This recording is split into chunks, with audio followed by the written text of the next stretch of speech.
We are living through strange days.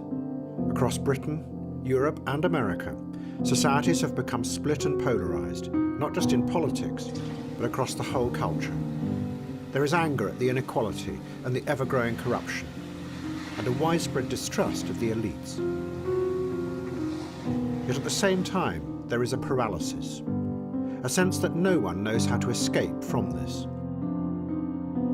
Even in America, where there is now hope with the new president, there are also fears that despite the growing crisis, the system will just return to normal. This paralysis is also fueled by a technology driven by the aim of giving you today another version of what you had yesterday, and never a different tomorrow.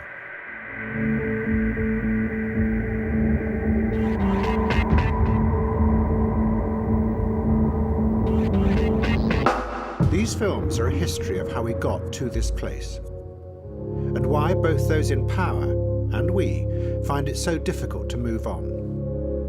They will trace different forces across the world that have led to now, not just in the West, but in China and Russia as well. And they are told in a different way. They are an emotional history of what went on inside the heads of all kinds of people. Because in the age of the individual, what you felt and what you wanted and what you dreamed of were going to become the driving force across the world. And to understand the present, you have to go back and see what happened when those hopes and dreams and uncertainties inside people's minds met the much older forces of power. Often power that was decaying and desperate to keep its ascendancy. These strange days did not just happen. We, and those in power, created them together.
In the late 1950s, as the British Empire was falling apart, there was a growing sense that something was badly wrong under the surface.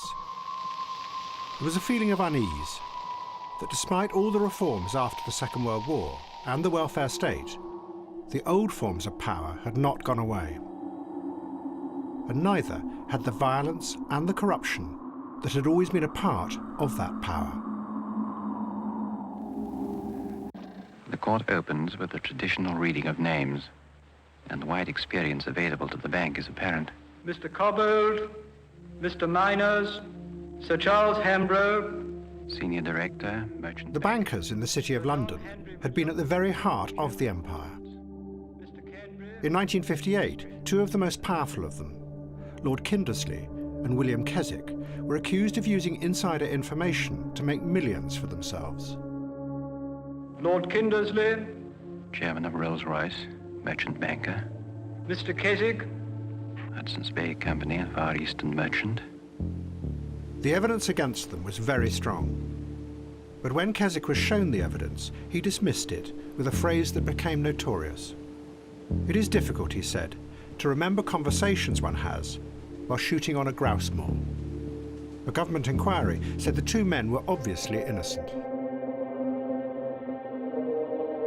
At the same time, reports had started to come back from one of the last parts of the empire, Kenya, that seemed to show that those in charge had gone out of control. They had been fighting a liberation movement called the Mau Mau. The reports said that hundreds of thousands of Kenyans had been put into special camps where they were going to be psychologically adjusted. The British were trying to manipulate what their chief psychologist called the African mind. But what then happened in the camps turned into a frenzied madness. The British used mass torture and killing as they desperately tried to hold on to power. The government in London denied all the accusations, but the rumours of violence and horror continued. And what had also not gone away was the fear and hatred inside the minds of many of the British of the others, the people the British had ruled over, who were now coming to what they had been told was the homeland. Now listen carefully to this Indian's conversation with a white barber when he entered a saloon with a BBC radio microphone in his pocket. No. What's the matter? No. Anything wrong? Yes. Boss, what is it? I said no. But I'd like to know what is the matter. Well, it's another half an hour yet. Well, I'm closed now. But you're going to put the clothes on outside in the window, did you? Well, you clear off. Look, if you give me any reason why, what is the matter, then I shall go. If you tell me... I'm closed. You're not closed. You ain't closed yet. Well, I am. To you. Those who came from the Empire to Britain were shocked by the strange country they found. Michael de Freitas had come from Trinidad. He had grown up with a picture of a strong and confident homeland at the centre of the empire. Instead, what he found was what seemed to him a sad and frightened country. You must remember that when we came to this country, we were not traveling to a foreign country. We were taught, I was taught when I was a young man, that my country, Trinidad, was an extension of this one. We were weaned on the concept of the empire. When I was a young boy, I stood in 90 degrees of sun, day after day, and sang all kind of silly things like God Save the Queen, Land of Hope and Glory, Britannia Rule the Waves, with the greatest of fervor, and believed every word of it. To come here and discover that not only wasn't I not traveling to the capital of the whole thing, which we were led to believe was so, but in actual fact we weren't wanted, has been a very shattering blow. Many people in this country who think that we are very hateful are so wrong. You see, this is the great mystery. When you came here, you say you found you weren't wanted. Why then did you stay? Why did you choose to stay here? This was the heartland of the whole thing, and one hoped, against hope, that what one saw was not right.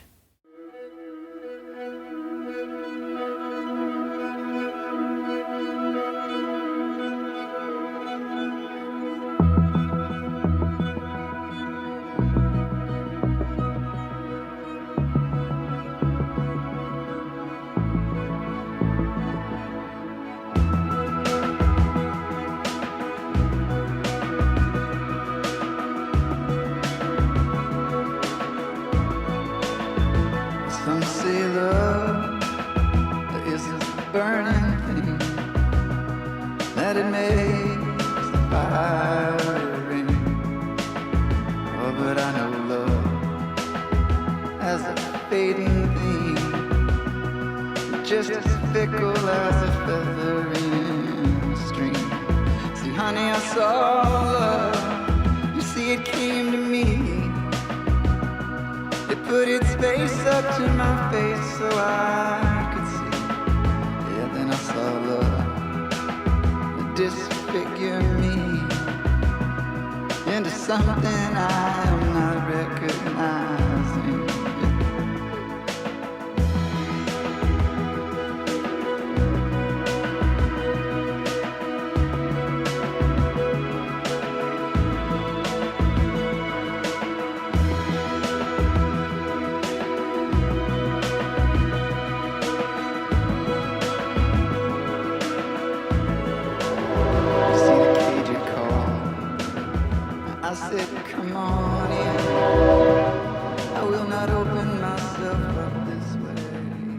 Mao Zedong's wife was going mad.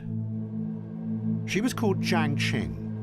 She lived alone, surrounded by pet monkeys and nurses who she was convinced were conspiring against her. Those in charge of the revolution in China had completely marginalized her. She was too dangerous, they thought, to be allowed anywhere near her husband or power. They had even sent her to Moscow to be locked in a sanatorium with real and imagined illnesses.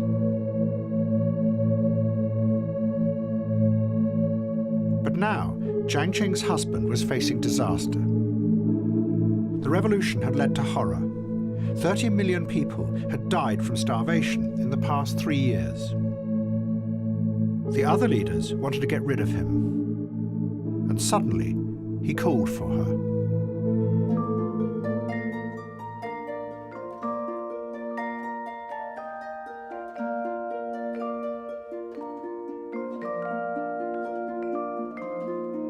Jiang Qing was an extraordinary person. She believed in nothing except the power of her will to shape reality.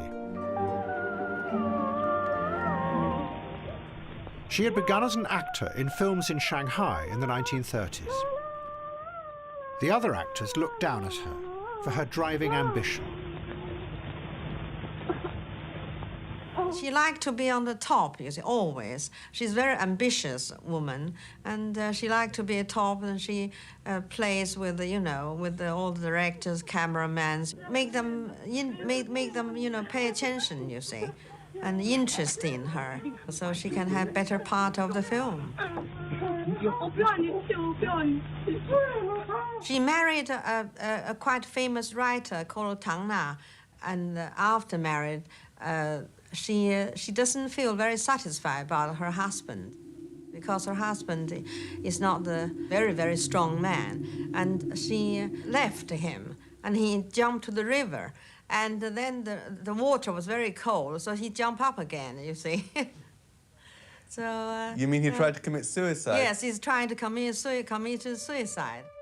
After the suicide attempt, Jiang Qing wrote a long letter to her husband.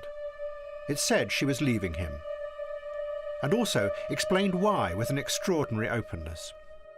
There were powerful forces inside her, she said, that kept driving her towards fame and power. And it was only those forces that held her together psychologically. Nothing must hold them back. It ended, "What matters is that you remember me as a woman who never caves in before anyone, and who will never bear to be treated as inferior to men." But Jiang Qing failed to become a star. The men who ran the studios scorned her ambition. Her most famous part was as a supporting actor in a film called Bloodshed on Wolf Mountain.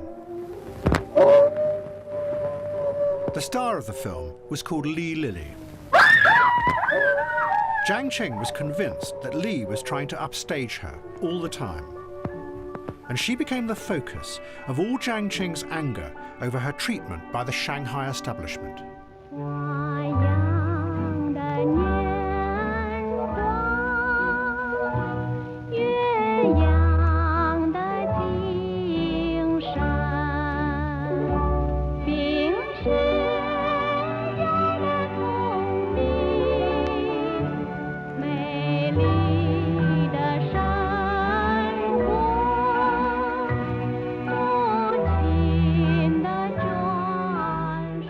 Bitter and disillusioned, Jiang Qing left Shanghai and travelled to join the communist resistance on a remote mountain in Yunnan. The camp was an intense, exciting place, and many of the young revolutionaries had affairs. Sex was called undisciplined guerrilla warfare. But when Jiang Qing started an affair with the leader, Mao Zedong, that was different. She was scorned by the other revolutionaries as a social climbing upstart.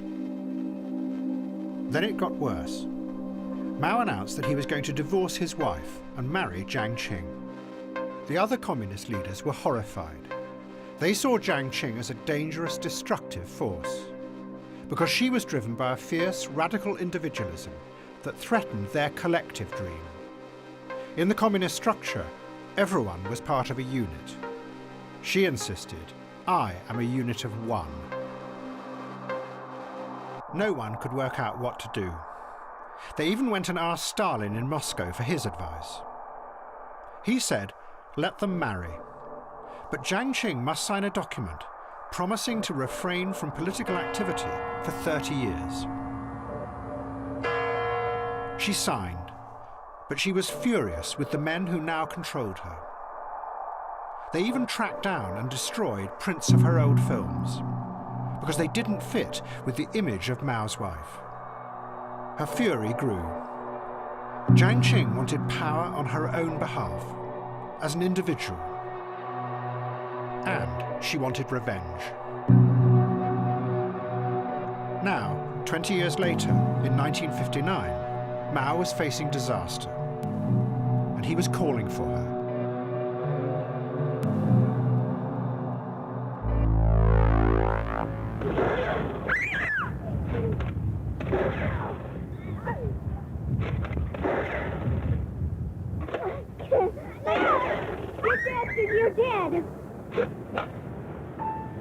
In America, the idea of individualism had become central to the politics of the Cold War. What are you, bulletproof? Get out from behind that tree. Because it was what defined the United States against the collective ideology of Russia.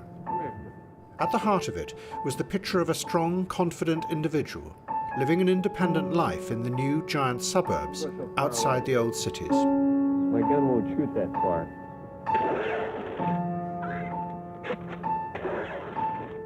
But there was a weakness, because the people in the suburbs were alone. And in their isolation, away from the old communities, they started to become fearful and lost. Out of these fears came a paranoia that was fueled by groups on the extreme right, like the John Birch Society. And to the republic for which it stands, one nation, under God, indivisible. They said that the American government had been taken over by hidden groups, controlled by the communists. And at the end of the 1950s, a theory spread like wildfire through the suburbs that President Eisenhower himself had really been put into power by the communists. He is a dedicated, conscious agent of the Russians, the head of the John Birch Society said. That conclusion is based on detailed evidence so extensive that it is beyond any reasonable doubt. But this paranoia was not a new thing. An influential political scientist called Richard Hofstadter published an article that caused a sensation. He said that there had always been a dark paranoia built into America from the very start. The first settlers had come from Europe to America to flee from the corruption of power in the old world. But although they had got away from the old power, they hadn't got away from their suspicious minds. And alone, out in the vast wilderness of the new America, that led them to imagining dark, hidden conspiracies in their own government, far away in Washington.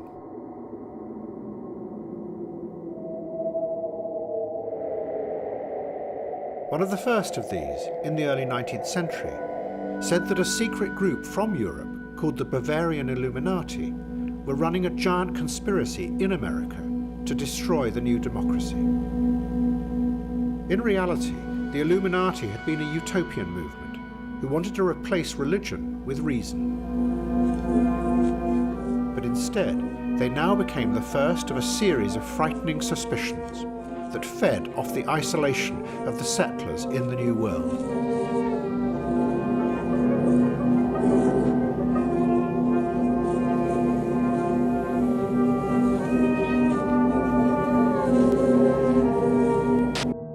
The paranoia in the suburbs, Hofstadter said, is just part of a much larger darkness built into the very structure of America itself, that was feeding, yet again, on people's separateness and isolation.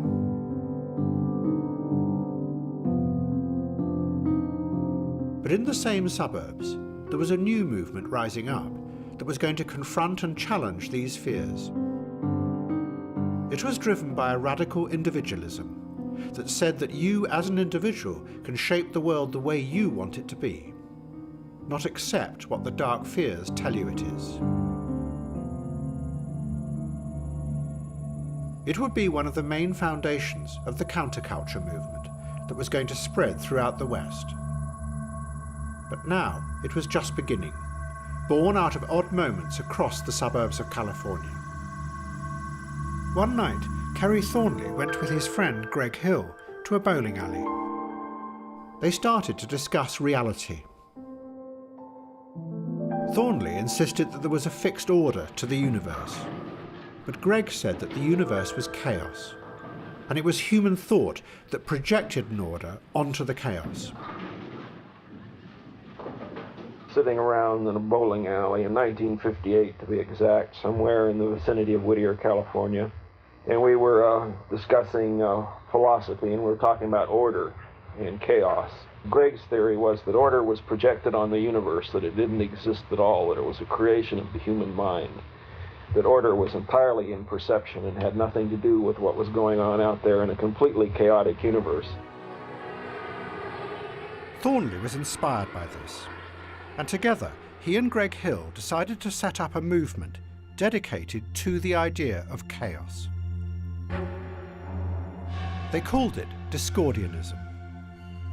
Underlying it was the belief that individuals had the power inside themselves to bring order and meaning to the chaos, not the old systems of power that created the fear and suspicion. But then, an extraordinary coincidence happened that was going to lead Thornley back towards that darkness in America.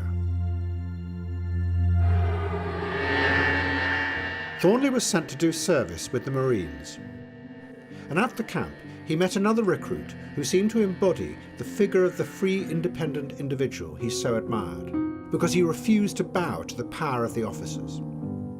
He was called Lee Harvey Oswald, and they became close friends.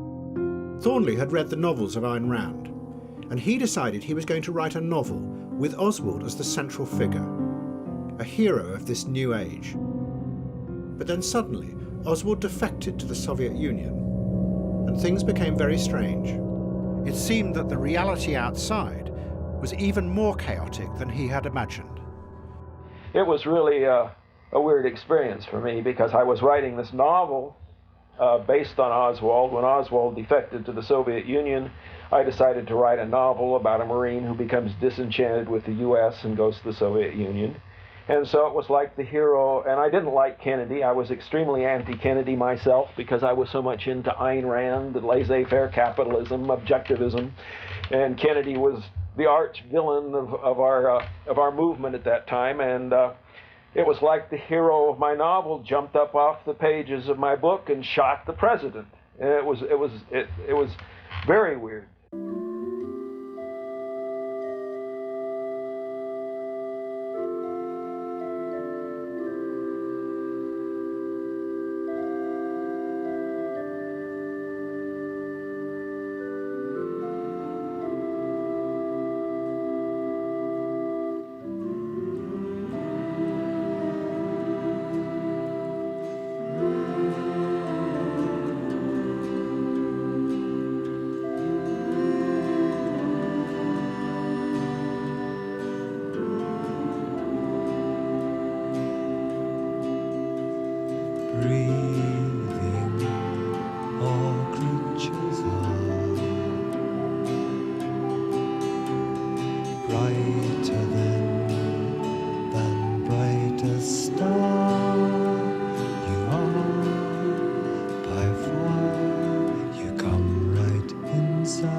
and the blood kills me.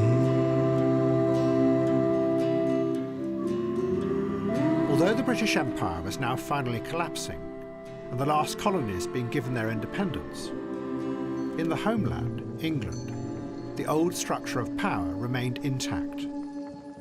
And not only in the institutions, but inside people's heads as well. The old attitudes of power were still deeply embedded in the minds of the establishment, who dominated the country. Those in charge demanded obedience, not just from those they governed or employed, but also from their wives. They expected them to submit too. And again. Sandra Poole had grown up in Africa and the Far East. Her father had been a doctor in the Royal Air Force. She came back to England and became a successful model. Start taking that knee a little wider, yes, up that way. Good. Then she met Robin Douglas Hume. He was at the heart of the ruling class. His uncle had been Prime Minister. She was incredibly beautiful. She had a tremendous quality of innocence. And she was, I thought, a vulnerable creature in a highly suspect world, the world of models and fashion, which I despised then, and I despise even more now. And so in a sense, maybe I was trying to rescue her from what I thought was going to be a decline in her character due to her career. Can you take that leg just that knee a little wider, out that way? Sort of really. That's right. But she was earning considerably more than you were, and presumably this money was useful in setting up your home, so I suppose you could hardly be resentful about it. I was earning considerably less, yes. They married, and Robin Douglas Hume insisted that they went to live in the country. Sandra Poole agreed, but she found that he also insisted that she should stop her modelling career and remain in the country while he went to their house in London. Then eventually, Robin wanted to be in London more, and he didn't really want the routine so much. He wanted to be going out to parties on his own. And when he realized that if he was in London, I would be in London too, this meant that he had to share his life, and he was beginning to want to be just a little independent. You mean he was getting bored with you? Yes, probably, because I used to want to know what he'd been doing or where he'd been, and he didn't want to say, and so we'd have a row. But just because I was wanting to know about his life, and he thought that I shouldn't have to know everything about his life. I felt that when you were married, that you should share things, and you should have a right really to know what your husband was doing. Even if you wanted to make it up, he should take the trouble to make something up to tell you, so you could put it out of your mind.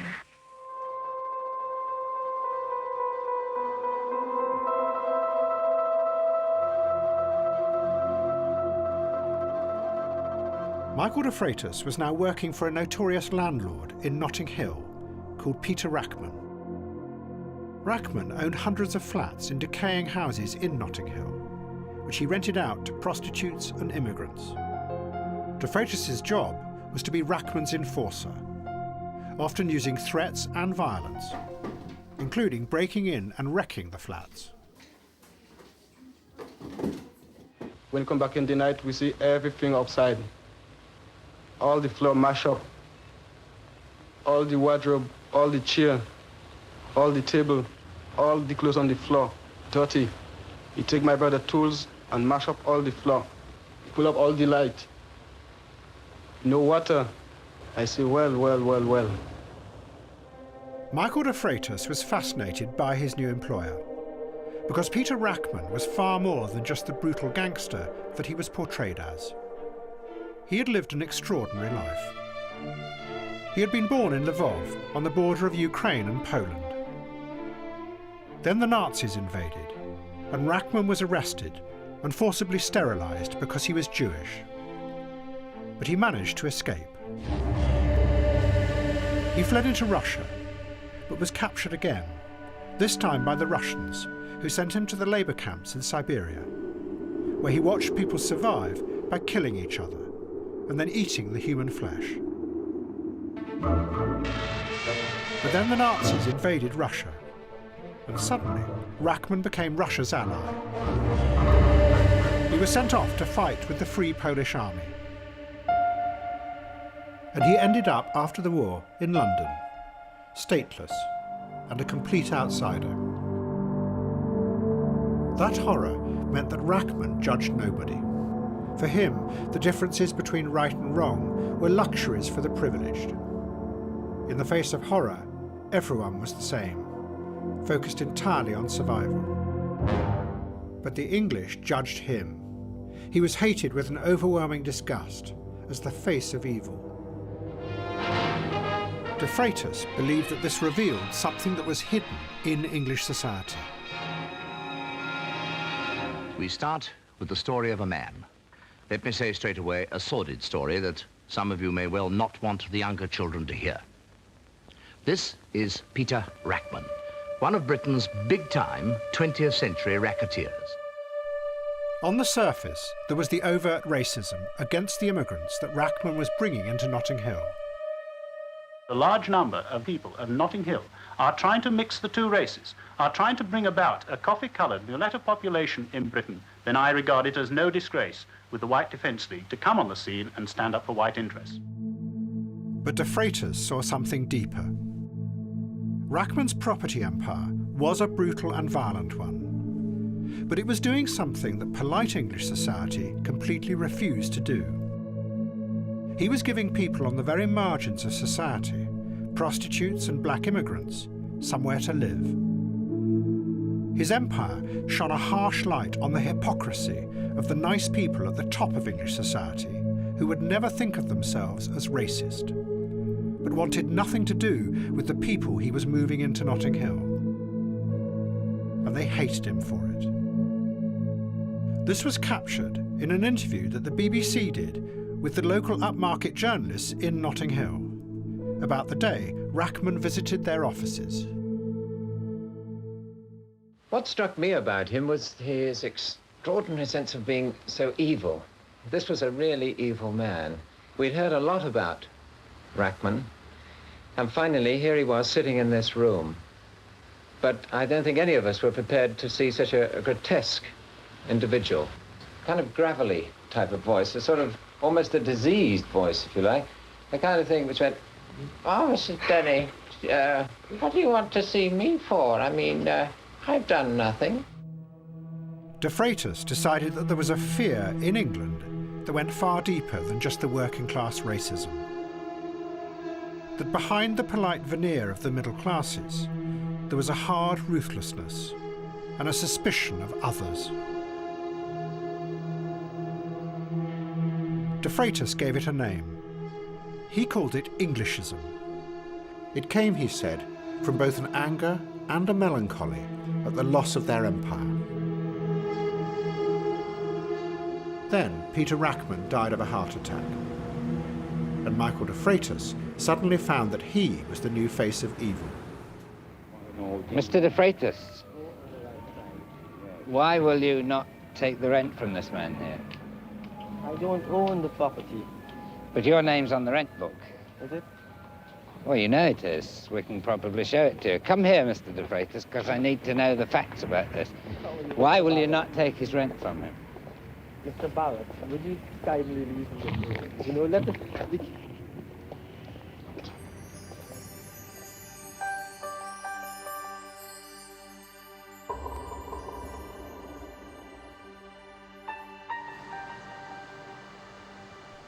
Jiang Qing came in secret to Mount Lushan to meet Mao Zedong, where he was confronting the other revolutionaries. She was determined to stop them from overthrowing Mao. Many of them were the men who had forced her into her strange, isolated life, and she hated them. Jiang Qing was also convinced that these men weren't really revolutionaries. They were actually ghosts from the past, who, without realizing it, were destroying the revolution. Because their minds were still possessed by the patterns of thought of the old decaying and corrupt empire that had ruled China for 300 years.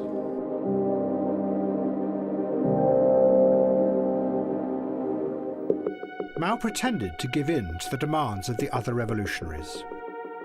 But he told Jiang Qing to go to Shanghai and to prepare quietly for a new kind of revolution, one that would sweep the opposition away. Jiang Qing returned to where she had started, the studios of Shanghai. But now she was in control. And the new revolution was going to be driven by her self-expression and her imagination that had been stifled back then. The unit of one was going to take over the revolution and reshape the minds of the Chinese people. Because she could control the people's minds, she could control their images. She became the mistress of the arts and of propaganda and culture. She does have great personal charm. It's a severe charm. It's the charm of being able to do what she wanted and to say what she wanted to. And in a society where most people say what they're expected to say, most people express the current political line. Her daring to reflect upon the past, to speak extensively about herself, and to make judgments of all sorts was extraordinary. And she's a woman of many parts, so, and needless to say, her relationship to the chairman was always the trump card. Jiang Qing began by taking old Chinese operas and reworked them, so they became dramatic melodramas about the need to struggle against the evil forces still hidden in Chinese society.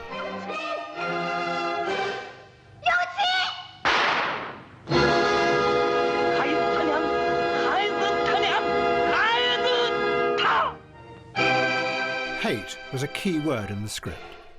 It must be shouted, she said, as if it was a grenade that you were hurling at the enemy. And never forget, she told the heroine, that beauty is less important than will and power.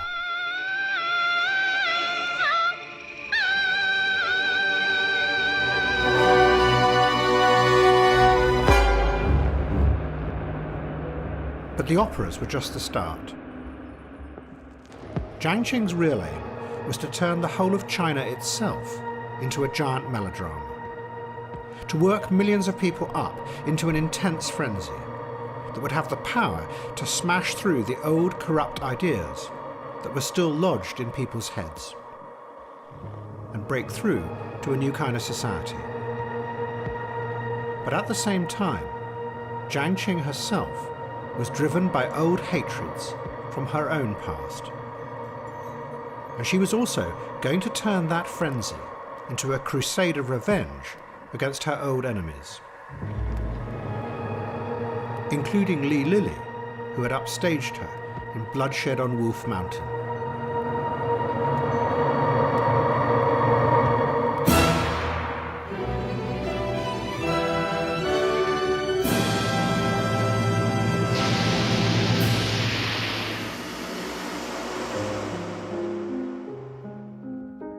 Living quietly in New York, completely forgotten, was an Irish woman called Ethel Boole, who personified the very opposite of what Jiang Qing believed.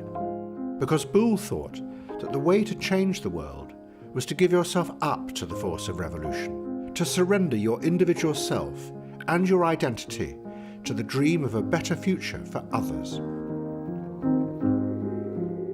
At the end of the 19th century, Ethel Boole had gone to Russia as a young girl and become involved with the revolutionaries in St. Petersburg.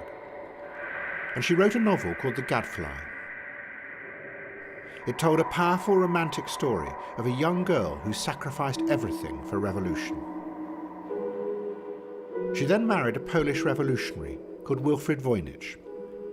And in the 1920s they went to live in New York, where he worked as an antiquarian bookseller. And Ethel Boole forgot about revolution.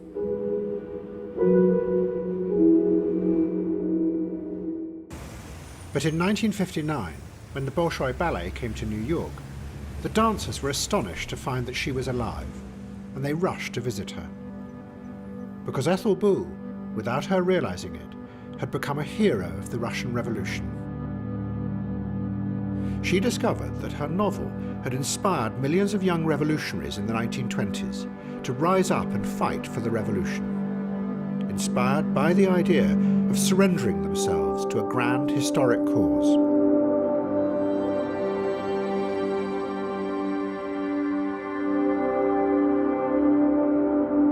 Then the same had happened in China.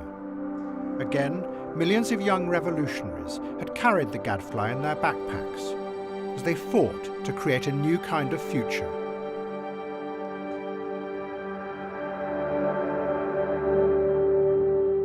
Now, Bull was living alone, and she had inherited a mysterious book from her husband.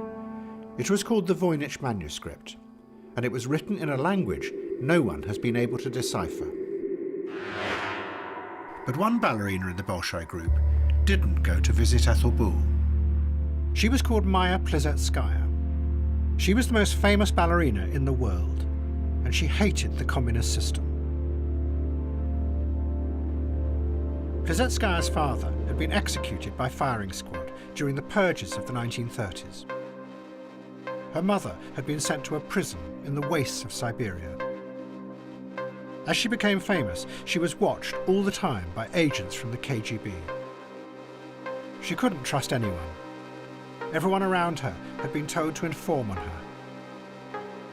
And she hated what she called the men with sweaty faces, the party bosses who leered at her as she danced.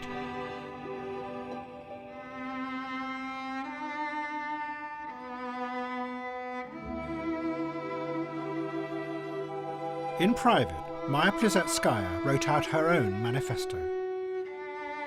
"I don't know about other people," she wrote. "I'll say it for myself. I don't want to be a slave. I don't want people whom I don't know to decide my fate. I don't want a leash on my neck. I don't want a cage, even if it is a platinum one. I don't want to be rejected or branded. I don't want to hide what I am thinking. I don't want to bow my head, and I won't do it. That's not what I was born for."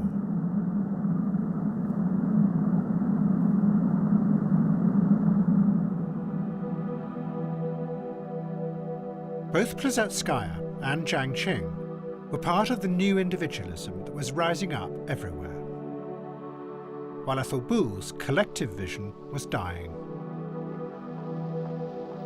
But at the same time, a new revolution was about to begin.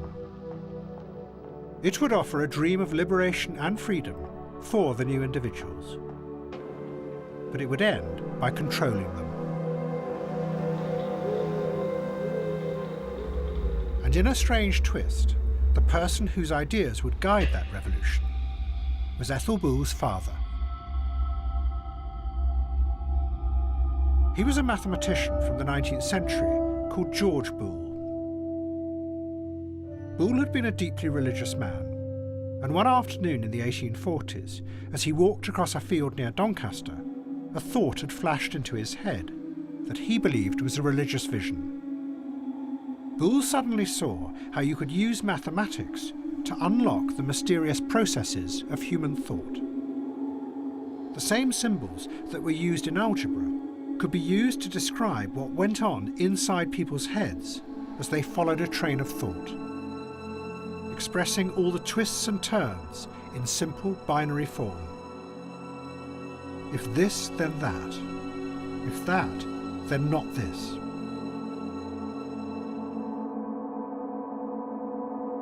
And in 1854, Bull wrote a book that caused a sensation.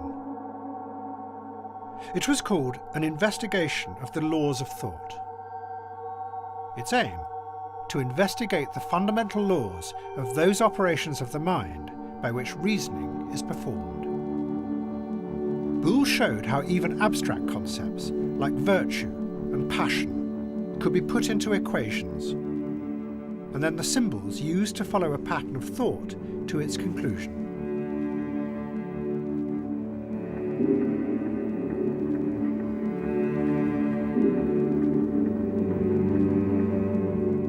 driven by an almost messianic belief that he had been allowed a glimpse by God into the truth of the human mind. But there were those who doubted this. The philosopher Bertrand Russell was astonished by the brilliance of Boole's mathematics. But he didn't believe that what Boole had discovered was anything to do with human thought. Human beings, Russell said, do not think like that. What Boole was really doing was something else. Throughout the British Empire, science had played a powerful role which has been wiped and forgotten today. Its job had been to create abstract systems, to catalogue and order the chaotic reality that the British ruled over, to turn it into something that could be managed and controlled. It ranged from making maps of what was called the dark interior to cataloguing millions of species of animals and insects, and studying and categorising different human types. And what Boole was doing was the next step in that process. He was taking the chaotic reality of human thought and making a simplified, rational map of that other dark interior, the human mind, so it could be managed and controlled.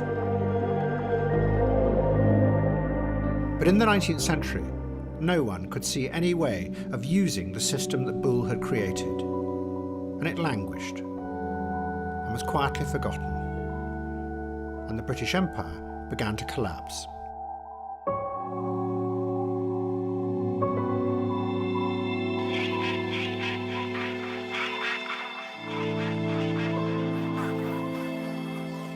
One day, Sandra Poole discovered her husband having sex in the back of a car with the Marchioness of Londonderry. It was the final straw, and she decided the marriage would have to end. She told Robin Douglas Hume that she wanted a divorce, but he refused. So she said that she would seek a petition for cruelty. It meant that many of the details of their marriage and the struggles between them would be made public. And he couldn't bear the thought of going through a divorce, so he refused to give me a divorce. He blamed me for dragging the whole thing out in... well, I don't think he blamed me coherently. He just blamed me because I divorced him. And he couldn't understand that there wasn't any other way. Well, I don't think I was unfair because it was the only thing I could do. And I did think that it was hopeless for us to stay in a separated state. Hopeless for me. I was being selfish. I wanted to be free. You had to be fairly ruthless. Yes, I had to be ruthless in order to be free. And she insisted on continuing with this petition for cruelty. Now, when I received the petition for cruelty, I can only describe one's feelings to you as if, you know, a small bomb had gone off inside your head, because it chapterized the marriage almost day by day, and incidentally letter by letter, Roneo'd, in the most unpleasant and vicious terms with me as the aggressor and the cruel one. 5 years of one's life, say 70% of which were very happy, reduced to a great wad of foolscap typed out by leering little clerks in solicitors' offices. Your letters from the moment you'd met, typed out, Roneo'd, your letters to your mother, her letters to her mother's letters to me.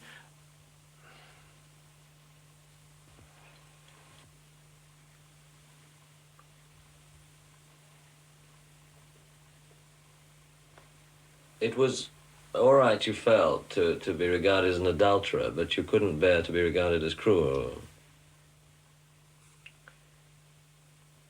I couldn't bear her to put a kind of tombstone on this marriage reading in the way that that petition read.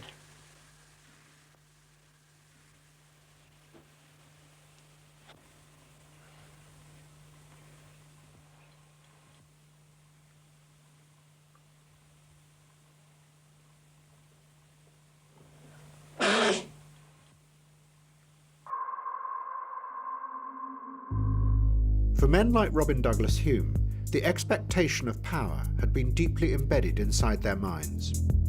But as the world had changed around them, and real power ebbed away, they were left with a terrible melancholy that in some would turn to despair. A year after the filming, Robin Douglas Hume committed suicide.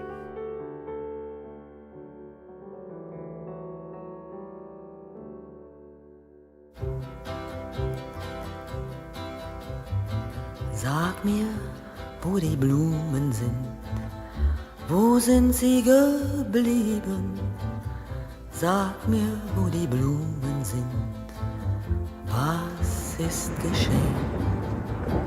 Sag mir, wo die Blumen sind, Mädchen pflückten sie geschwind.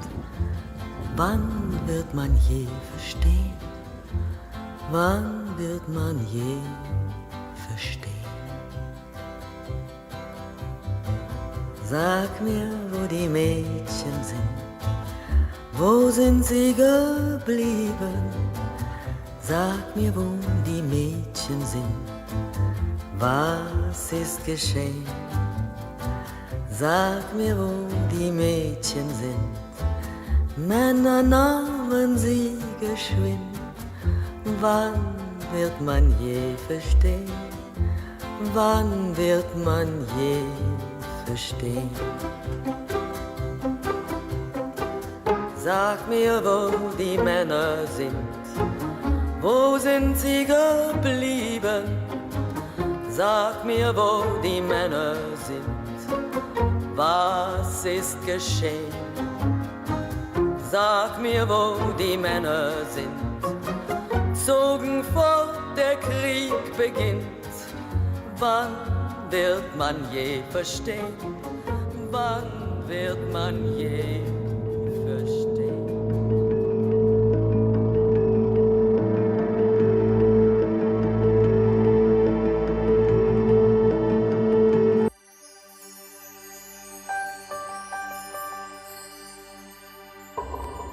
Kerry Thornley had left California and gone to live in New Orleans, where he worked in a bar.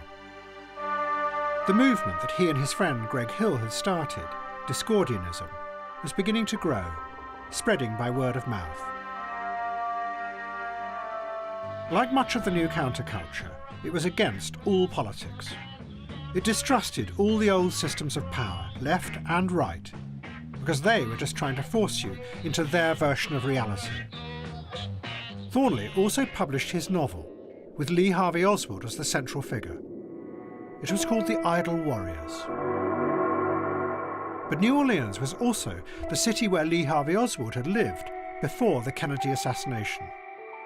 And as a result, Thornley came to the notice of the man who was going to be the main creator of the JFK conspiracy theory. He was the district attorney of New Orleans, called Jim Garrison. Garrison said that Oswald had just been part of a giant conspiracy that included the CIA, big business, the news media, and anti-Castro Cubans, who together had killed the president. There's no question about that. There was a conspiracy. A number of men were involved. An apparatus which was lethal in nature, of which Lee Harvey Oswald was a part, assigned a role essentially as decoy. Now, don't ask me what the organization is, because I can't say. But the implication clearly is the Central Intelligence Agency, your own security organization in the United States. It almost sounds like that, doesn't it? I have no comment about that. Jim Garrison believed that the modern democratic system in America was just a facade, that behind it was another secret system of power that really controlled the country. But you could never discover it through normal means, because it was so deeply hidden. Garrison wrote a memo to his staff explaining how you could uncover this secret world. He called it time and propinquity. You didn't bother with meaning or with logic, he said, because that will always be hidden. Instead, you look for patterns, strange coincidences and links that may seem to have no meaning, but are actually telltale signs on the surface of the hidden system of power underneath.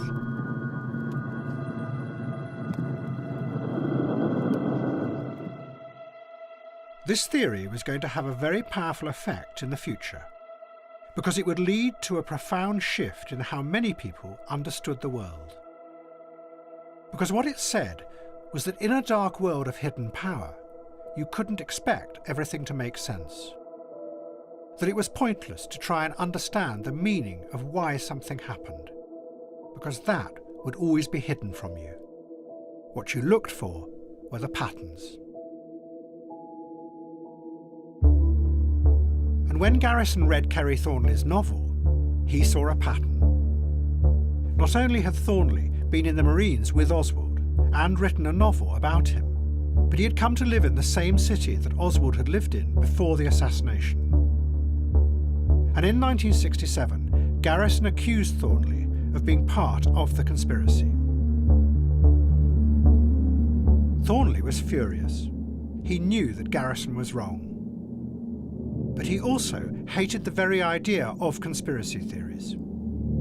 He believed that they were one of the ways those in power controlled you. Conspiracy theories made you believe that there were hidden forces that really controlled the world. And that made you as an individual feel weak and powerless.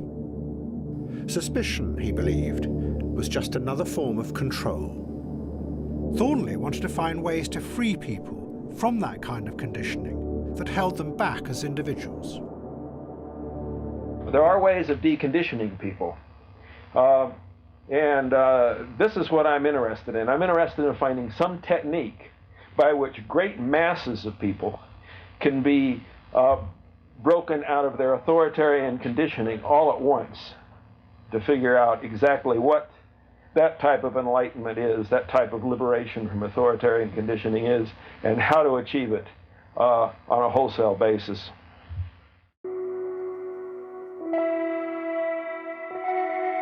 Thornley was right that most of what Garrison alleged was complete fantasy. Despite all the patterns, he could produce no evidence of a hidden conspiracy. But what Thornley didn't realise was that at the same time there was another very real conspiracy being run by the American government. And its aim was to try and do the very same thing as he wanted to do. The Central Intelligence Agency was trying to find ways to wipe the past from people's minds, to see if they could free them from the conditioning that had been implanted there. Psychologists working for the CIA had come to believe that individuals were far weaker than they had believed. And they wanted to see if they could implant new patterns of thought in their minds.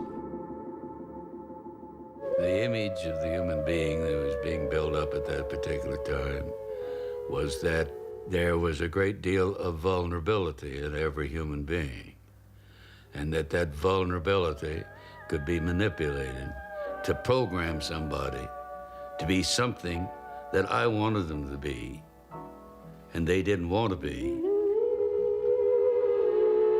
That you could manipulate people in such a way that they could be automatons, if you will, for whatever your own purposes were. This was the image that people thought was possible. The CIA set up a secret project called MK Ultra. It was led by a psychiatrist called Ewan Cameron, who worked in a hospital in Montreal called the Allen Memorial. He took patients and, without telling them, experimented to see if he could wipe what he called the sick memories from their minds. To do this, he used repeated electroshocks and massive doses of LSD. They shipped me up to what they called the sleep room, and they gave me all of these electroconvulsive shock treatments and megadoses of drugs and LSD and all of that, and I have no memory of any of that. Nothing in the of that time of the Allen Memorial or any of my life previous to that. All gone, wiped.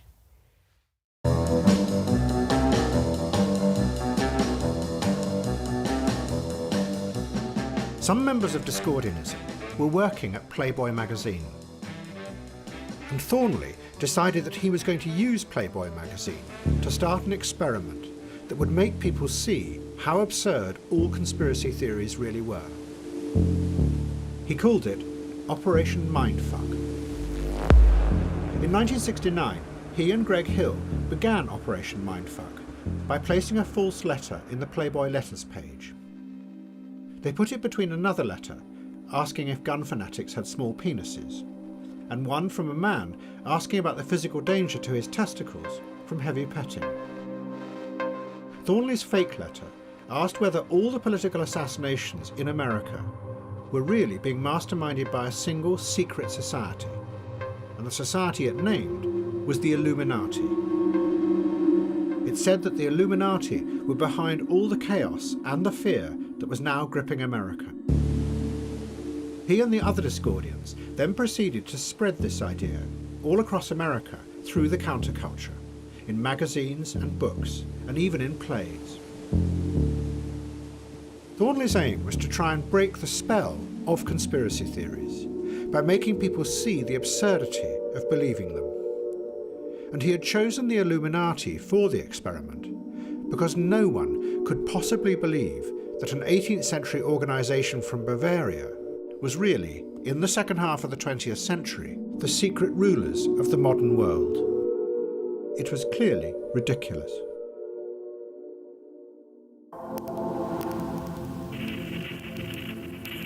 Dr. Cameron's experiments were a disaster. His brutal technique succeeded only in wiping the minds of those he experimented on. He then found he could put nothing back. He totally failed to implant any new memories or any new ways of seeing the world. His patients found themselves in a world that had no meaning any longer. When I was discharged from the Allen Memorial, I felt like an alien from another world. Visiting this world, I knew I was different, and I didn't know how to become like everybody else. And it was a very lonely, scary place to be. This is your husband. What's husband? What's making love? In the world of individualism that was about to come, psychology was going to play a powerful role because it said it could help to change what was inside people's minds. But what Cameron and the CIA had done showed in a dramatic and extreme way the weakness of this. They had assumed that most of what people felt came from within them. And to make them happier, you just had to alter what was inside their brains. What was forgotten was the other view, that what shapes how people feel is the society around them. Above all, the structure of power that not only controls their lives, but also how they feel. And if you want to change the way people feel, you have to find a way to change that too. Memory is wrapped in what society has decided we should feel like. You should cry at funerals. I found myself not crying at a funeral, and I felt just fine. And I thought, gee, there's something the matter with me. I'm not crying. I should cry. Everybody else is crying. But there wasn't that need to.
can't say that to me.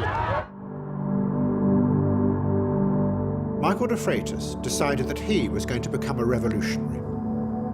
He was going to challenge and expose the corrupt old structures of power that he believed still haunted and controlled the minds of the English people, even though their empire was gone.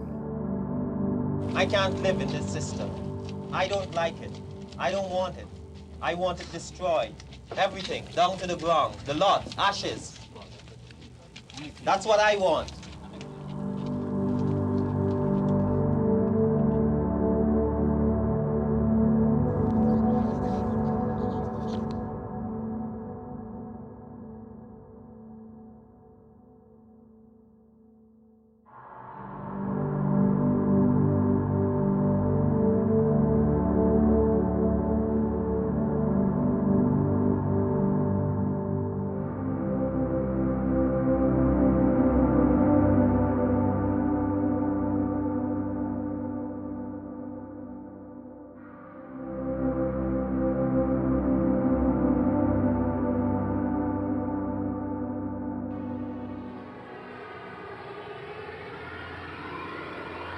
All three, Jiang Qing, Michael de Freitas and Kerry Thornley, knew that their struggle was with the forces from the old power of the past that they believed were still lodged in people's minds. But at the same time, quietly rising up was a new system that seemed as if it would never have to face that struggle, because it would be completely free of the past. The laws of human thought that George Boole had created had become the central structure of all thinking machines, computers, because it fitted perfectly with the binary switching system inside them, either 0 or 1. And it was used by the machines to create endless branching pathways of binary logic, called algorithms. Out of that was going to come the dream of artificial intelligence, machines that could think independently, that could then order and manage the world as a rational system, not driven by the dangerous ideologies of the past. But back in the 1960s, as the engineers began to build the first neural networks, what they had forgotten was that the system of thought they were creating inside the machines did have its own history. That it had been born out of a time when science had become deeply involved in questions of power and control in the British Empire. And that what lay behind the computer logic was the aim of simplifying human thought, which would finally allow you to colonize the last free outpost, the human mind. But unlike the old empires, where power was visible, this power would be hidden in remote places, in the servers.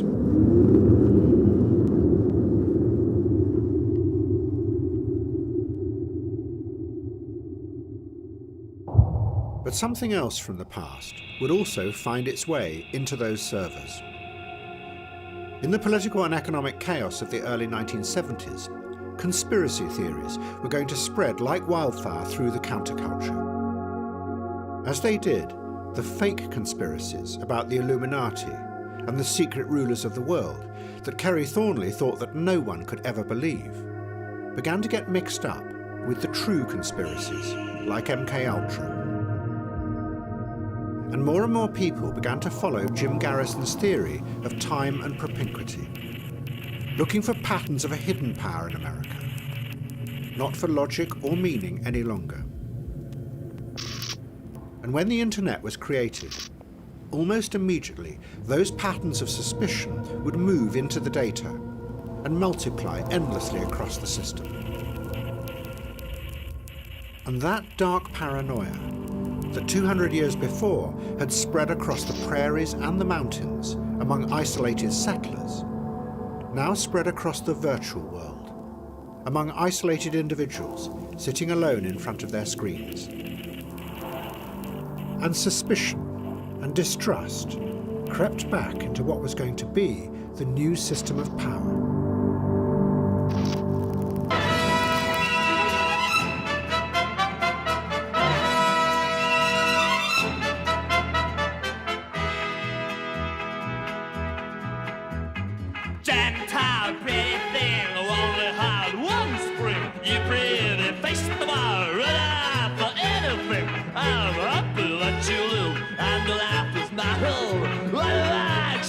cry, spirit never die. Birds of the air, beast of the air.